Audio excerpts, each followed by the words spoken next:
L'aparté, c'est comme Big Spin mais en plus court, ça parle de skate mais pas que.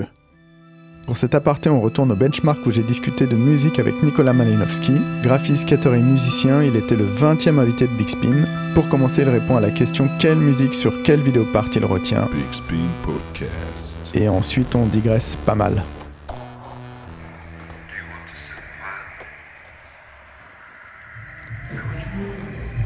Je vais faire pas très original, hein, Minefield, comme tout le monde. Mais comment ça se fait que tout le monde dit cette part Jack Johnson, Animal Collective, Minefield, mais parce que tout est bien. Et je pense en fait, allez, je vais faire un peu le musicien. Je pense qu'au-delà d'un track de rap avec une instru où il y a une boucle, peut-être une super bonne boucle, mais où c'est quand même relativement monolithique en termes de production musicale. Cette track de Animal Collective, elle raconte une histoire. C'est-à-dire qu'il y a vraiment un démarrage avec l'arpégiator là, qui va vers une envolée. Il y a vachement de reverb un peu partout, qui fait que c'est vachement spatial comme vibe. Et du coup, les bruits de skate s'intègrent dedans comme un instrument, limite. En plus, c'est très bien monté parce que c'est Minefield, donc c'est très bien monté. Et puis le skate, il est tellement de bon goût, stylé, balèze en termes de level, enfin tout y est quoi. Et c'est une part où elle vieillit très très bien. On peut la regarder maintenant, elle sortirait aujourd'hui pour le gars. Tout va quoi, le level. Donc non, celle-là, j'arrive pas à avoir un truc qui est aussi fort que cette association-là. Après, je vais peut-être faire une petite parenthèse sur... j'aime beaucoup la façon dont Palace utilise, que ce soit des parts ou des pubs, pour tout ce qu'ils produisent en vidéo, ils choisissent très précisément des tracks de la culture anglaise, que ce soit du breakbeat, de la jungle, de la house, de UK Funky, des trucs de la culture musique électronique anglaise, ultra culte. Que je pense que 90% des gens qui voient ça captent pas, mais trouvent juste que c'est cool et que Palace c'est cool. Ouais, Palace met de la jungle, mais c'est pas Palace met de la jungle, c'est Palace met précisément des tracks méga cultes. Et je trouve ça cool qu'une marque comme ça fasse la promotion mondiale de la culture, de la vraie musique électronique anglaise qui fait plaisir, que moi j'ai pu suivre au fil des années depuis que j'ai 20 ans là, donc voilà. Donc à ce moment-là, je ne parle pas dans le micro et je demande à Nico si la musique permet de défendre l'identité française du skate. Pourquoi pas ? Ça, c'est une bonne question. C'est une bonne question parce que c'est une question dont j'avais parlé à l'époque beaucoup avec mon ami Tequila Tex. Et oui, pour le citer, Julien Frédérol. Qui a eu une grosse gamberge un peu au milieu des années 2010, à l'époque du studio Dailymotion, Overdrive Infinity, etc., sur l'identité future de la musique électronique française, où il y avait à cette époque toute une bande de copains DJ avec des plus jeunes, des un peu moins jeunes, qui pour beaucoup, dont je faisais partie à temps partiel, qui étaient très intéressés par la culture de musique électronique anglaise et des trucs de Lisbonne, des choses un peu d'Afrique du Sud, et de mélanger tout ça, etc. Mais en fait, là-dedans, il n'y avait pas grand-chose de français. Du coup, on se posait la question de mais qu'est-ce qu'il y a dans l'histoire de musique électronique française qui a été vraiment impactant et qui est vraiment reconnu comme étant français. Et il y a Jean-Michel Jarre, tu vois, Jean-Michel Jarre officiel, hein. Laurent Garnier, et un peu après la fin des années 90 avec Cassius, Daft Punk et le démarrage de la French Touch entre 96, 97 et 2000, mais qui finalement a été assez court. C'est-à-dire qu'on en parle beaucoup, la French Touch, mais ça n'a pas duré très longtemps parce que, à part Daft Punk qui est devenu planétaire, mais quand on parle de cette petite période de la musique fin 90, c'est vraiment des gars qui aimaient le rap et le hip-hop et qui utilisaient les mêmes procédés, mais finalement pas pour faire du rap, pour faire de la house ou dérivés de house, avec cette culture hip-hop, avec donc Zdar et Boom Bass, avec DJ Mehdi, etc. Bref, je m'embarque là, mais tout ça pour dire que...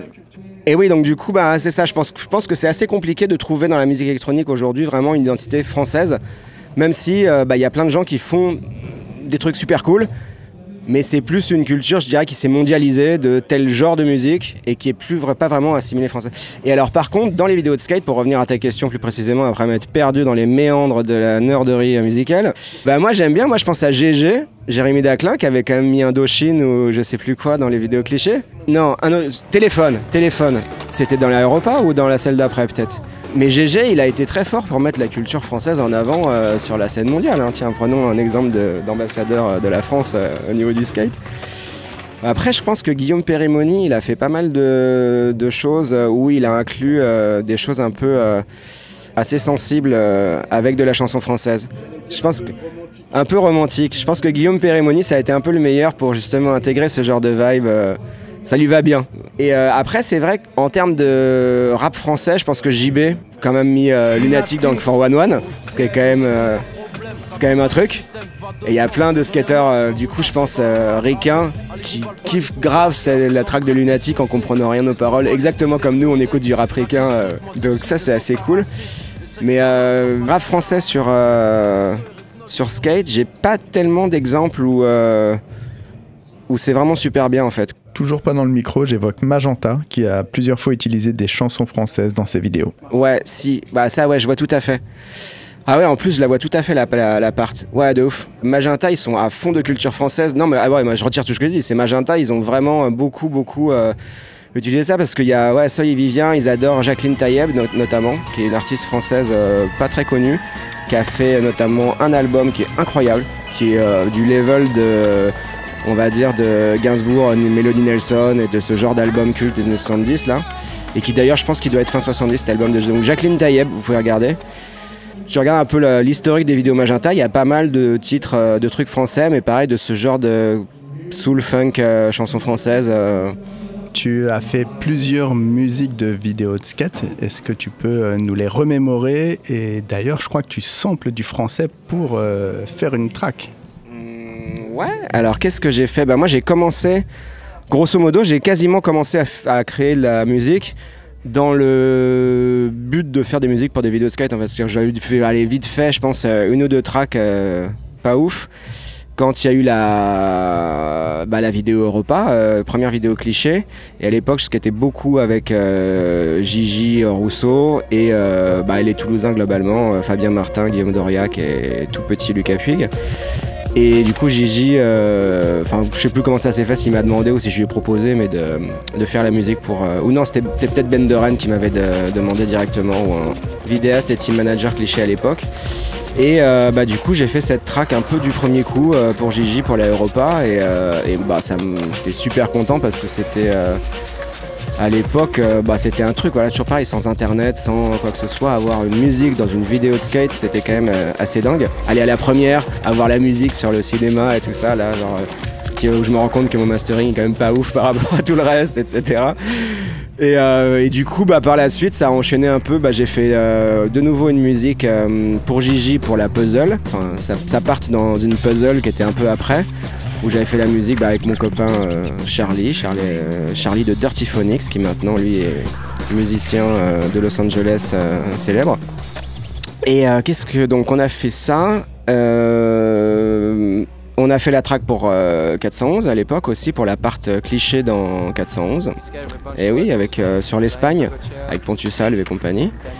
Et track à ce breakbeat à sonorité espagnole, qui est, je pense, la track que le plus de personnes de plus de 40 ans me demandent sur Instagram. Tous les quelques semaines, je reçois un Hey, you know, 411 Video Magazine cliché, is that you that makes the music, triple deckers and...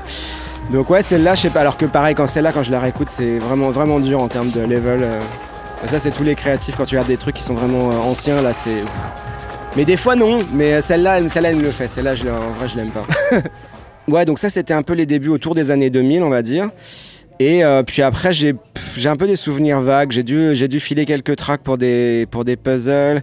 Là, si j'avais donné des tracks aussi à Paco pour la vidéo Square, un peu plus tard. J'ai fait des chansons aussi, quand on a fait Chill Magazine, j'ai fait des chansons pour les vidéos de Chill, pour les petites vidéos qu'on a sorties et tout ça. Mais tout ça est un peu flou, en fait ça se faisait en même temps que le travail, en même temps que tout ça, et j'ai l'impression que plus j'en ai fait, moi j'y ai vraiment prêté d'attention finalement, que c'était plus de « Ah, t'aurais pas de la musique ? Ah bah tiens, attends, j'ai ça, mais c'était pas forcément fait pour... J'ai pas eu l'échange que j'ai eu avec Gigi à l'époque, où j'étais vraiment à fond et j'ai vraiment essayé de faire la musique la plus cool du monde pour le mec qui à l'époque je trouvais était vraiment un skater incroyable dans le style de l'époque de Tekos, tout ça. Gigi c'était quand même quelque chose à Bercy parce que c'était vraiment la période Bercy et quand Gigi skatait à Bercy c'était si on va dire que si Bercy c'était Love Park, Gigi c'était Josh Callis. Voilà. Un peu, tu vois, franchement. Déjà, il avait des Josh Callis au pied, de toute façon, voilà, c'est ça. Dans sa part, là, il y a à Bercy, je me souviens toujours, Gigi, parce que j'étais là en plus, il fait Nollie Flip, Backside Nose Grind, Pop Out, suivi de Nollie Flip, Frontside Nose Grind, Pop Out, et les deux en grindant 3 mètres, là. Et là, je pense que pour cette époque-là, c'est le top de tu peux pas faire plus gangster que ça, quoi. Pour la musique de Gigi dans Europa, Nico a samplé le groupe Space Art et on s'est un peu mélangé les pinceaux avec un autre groupe qui s'appelle Space. Space, groupe français qui est surtout connu pour la couverture du vinyle, qui est magnifique, qui est vraiment tout à fait dans le genre de Vangelis ou de trucs comme ça, où c'est un piano en l'aérographe dans l'espace avec des touches de piano. Et en fait, ce disque, c'est vraiment un disque à 50 centimes de brocante. Genre, il a dû être produit à je sais pas combien de milliers ou de millions d'exemplaires. Mais tu le trouves, t'as Francis Lai, musique de film érotique de je sais plus lequel, voilà. Et derrière, t'as Space, ça fait partie vraiment des trucs que tu trouves à Cash Converter. Moi, en tout cas, ce que j'ai fait, c'est sampler. Un gros sample de rap, comme quand tu prends un truc, une boucle. Elle est bien, allez, on va mettre un beat par-dessus et on va faire du beat jungling un peu dans tous les sens. De la même façon qu'on faisait du rap à l'époque, avec du sample. Mais je suis très content de voir que le sampling revient dans la musique, notamment rap, là, avec des gars comme Jean Jass, qui lui fait que ça. Et qui du coup, vu que c'est impossible à clearer, va chercher les trucs les plus loin possible dans la musique de pays de l'Est et compagnie, en espérant de ne pas se faire griller. Et en jouant le jeu de ça, si je me fais avoir, on verra. Mais apparemment, il se fait pas trop griller. Et je trouve pas encore, je sais pas. Mais après, je pense que ça doit peut-être dépendre aussi d'un certain nombre de millions de streams ou de choses comme ça. J'ai un pote qui va sortir dans quelques jours un EP avec Carlito de la Mafia Capri. Et au moment de faire presser les CD, il y a une machine, il y a un robot qui détecte les samples et ils ont dit ouais non, il n'y a pas moyen d'avoir le... Mais c'est dingue ça. Ah, c'est dingue, donc il y a un robot qui essaye de reconnaître les samples qu'il y a dans qui réussit à reconnaître les samples qu'il y a dans la musique. Pré-pressage. C'est la douane, quoi. Mais bon, je pense qu'après, c'est la différence entre la musique underground et la musique commerciale. Peut-être que ce sera ça, tu vois, c'est que tu veux sampler, ok, si tu samples, tu le fais en cassette à 50 exemplaires, et puis voilà, quoi. Mais ça devient un truc d'esthète.